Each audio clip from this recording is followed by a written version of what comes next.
Tem algo nos animes do início dos anos 2000 que carrega uma sensação, uma energia difícil de explicar. E eu sinto que não é só nostalgia barata. É como se neles tivesse um pedaço de um tempo que já não vai voltar mais. Um tempo em que a estética parecia gritar por liberdade. Onde cada música, cada visual, cada olhar de personagem carregava um sentimento de juventude, rebeldia e liberdade urbana. Mas para entender essa estética e toda essa construção, a gente precisa entender um pouco melhor como era o Japão daquela época e o que estava acontecendo naquele momento. Nos anos 90, o Japão vivia o que ficou conhecido como a década perdida. A bolha econômica que sustentou aquele otimismo aquele país tecnológico que, nossa, ele nunca vai parar de crescer, ela finalmente estourou e o país começou a entrar numa recessão bizarra. Empresas fecharam, desemprego cresceu, algo que até então era impensável para uma nação que era simplesmente símbolo de estabilidade. Um país que as pessoas sentiam que ia ditar o rumo das coisas ao redor do mundo, seja de tecnologia, seja em exportação de cultura. De repente aquela sensação de Japão perfeito, organizado, de sucesso, de segurança, de estabilidade, simplesmente deixou de fazer sentido. E quem começou a sofrer de verdade com isso foram quem? Foram os jovens. É sempre a gente, ó, sempre a gente aqui, ó.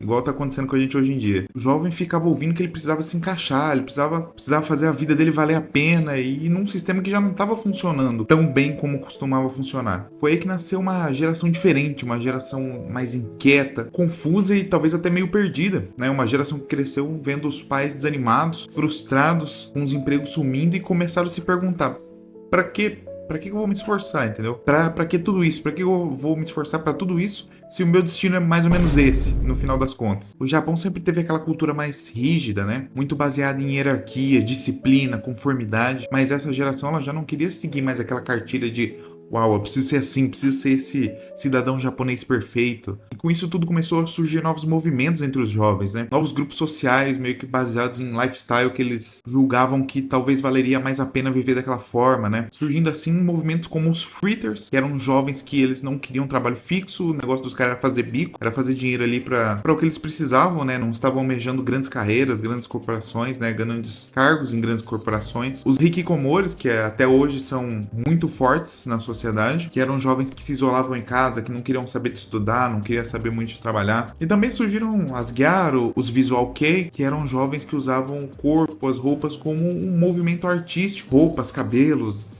maquiagens super diferentes para eles mostrarem que eles eram diferentes, eles não faziam parte daquele pessoal que era padrão, eles queriam realmente se destacar, eles queriam falar: tô aqui, sou diferente, entendeu? Era uma juventude que se expressava muito na música, se expressava muito nos estilos, na forma de andar e se portar e tudo mais, e os animes, como parte da cultura pop, começaram a refletir tudo isso. E essa característica desses jovens que queriam parecer diferentes e tudo mais não era uma característica exclusiva do Japão. Os anos 2000 foram um berço para uma nova geração no mundo todo. Muitos jovens que nasceram bem na virada do milênio, praticamente na virada do que era uma era analógica para uma era completamente digital. E se você for ver, isso nunca mais vai acontecer, porque as novas gerações já estão como? Com o cérebro derretido desde os 2 anos de idade de tanto consumir brainrot no TikTok e no celular da mãe. E com isso a vida cotidiana começou a mudar. A tecnologia estava se infiltrando pesado na vida das pessoas. Começaram a surgir os celulares com câmera, as primeiras redes sociais como MySpace, MSN, muito blog. Os jovens consumiam muito blog naquela época, hoje em dia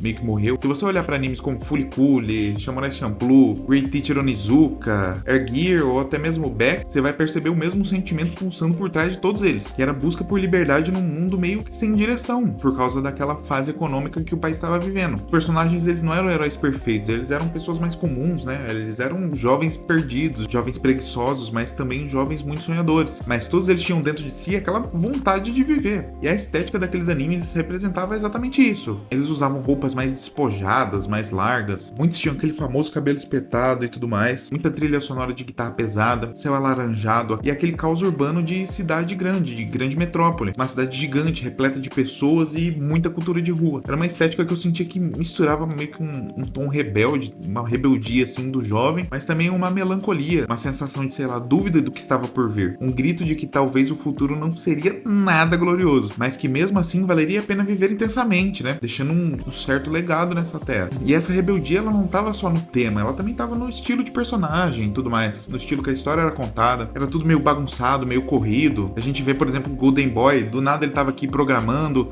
aí do nada ele tava andando de bicicletinha, fazendo outra coisa e pá. Os animes daquele tempo tinham um ritmo diferente, era muito corte rápido, do nada uma inserção de uma fala, de uma interação que era diferente, que não tinha relação com o que tava acontecendo, um humor diferente ali, uns ângulos diferentes, meio que como se fosse uma estética, como se fosse uma arte experimental. As paletas que misturavam muito daquele cinza monocromático, aquele cinza meio depressivo da cidade grande, mas que também era misturado com um pôr do sol super laranjado. Era uma linguagem visual que fugia daquele perfeitinho, aquele perfeito que a gente tá acostumado hoje em dia. Parecia que eles queriam, tipo, sei lá, abraçar o imperfeito mesmo, para representar todo aquele caos, toda aquela desordem meio que tava dentro da cabeça dos jovens daquela época mesmo. Tinha aquele traço mais rabiscado, muito som de guitarra, muita distorção de guitarra. E as histórias daquela época, elas abordavam bastante sobre o jovem mesmo, bastante sobre a adolescência, sobre o começo da vida adulta, sobre o jovem adulto mesmo. Se fosse no Brasil, os temas provavelmente seriam mais ou menos tipo, meu irmão, como que eu vou pagar 70 mil nada, como é que eu vou pagar 100 pau num Quid Zero, velho? Em Fooly Cooly, a adolescência é tratada como uma explosão, né? Aquele momento que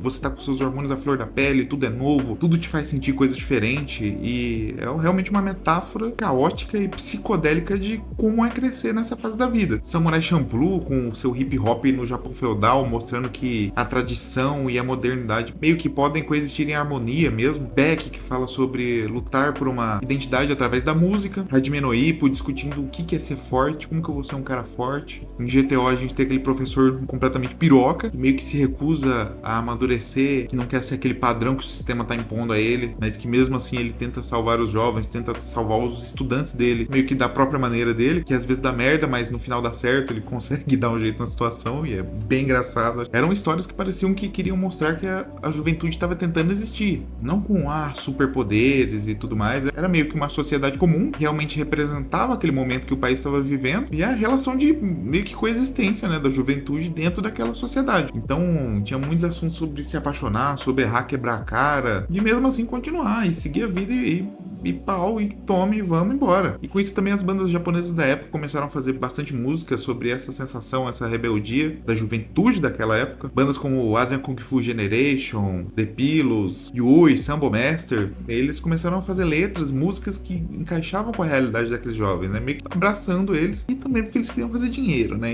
Um artista como um rato, ele vai atrás do dinheiro, né? Não tem jeito. E todas essas músicas dessas bandas e de várias outras meio que ecoavam essa sensação de esperança sobre o futuro e ao mesmo tempo frustração mesmo. E por causa dessas músicas, dessas bandas, as endings e as openings dos animes meio que viraram palco para aquela geração. As músicas não eram super épicas, não sei o que, eram umas letras mais intimistas, mais falando sobre emocional e tudo mais, sobre ser jovem mesmo e meio que não saber o que fazer com a própria vida num momento tão caótico, né? Talvez seja por isso que quando a gente escuta alguma coisa daquela época, alguma opening de algum anime antigo, a gente sente que ela tem uma atmosfera diferente e tudo mais. Porque a melodia, a letra também, tudo bem que a maioria de nós não sabe japonês, então a gente geralmente não faz ideia do que a letra fala só ouvindo a música, mas talvez aquela melodia, né, a guitarra, a bateria, ela não tá tentando te empolgar, ela tá tentando abraçar o seu espírito jovem, meio que tentando entender o momento pelo qual você tá passando, e é bizarro, música faz isso, irmão, música é foda. E juntando todos esses fatores que eu falei, da animação, estilo de personagem, música e tudo mais, a gente tem uma estética que eu gosto de chamar de a estética da liberdade, que eu sinto que não é mais tão abordada nos dias de hoje, que não falava tanto sobre perfeição, mas sobre expressão em si, sobre o caos de você ser jovem, sobre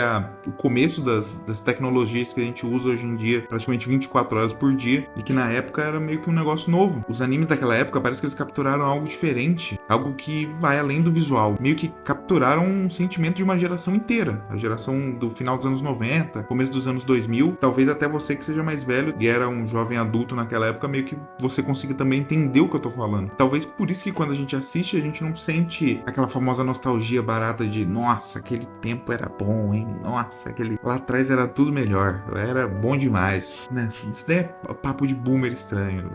Todo tempo é bom e todo tempo é ruim. E não, antes que venham com papo merda de que, nossa, realmente, os animes daquela época eram muito melhor, eles eram mais animados, as histórias, não tem nada a ver com o que eu tô falando, irmão. Não vem distorcer as paradas, não. Já vem um fã de Dragon Ball falando que Dragon Ball tinha a melhor animação do mundo até hoje. Aí você vai ver os bonecos tá como sem pescoço, full bugado, filho.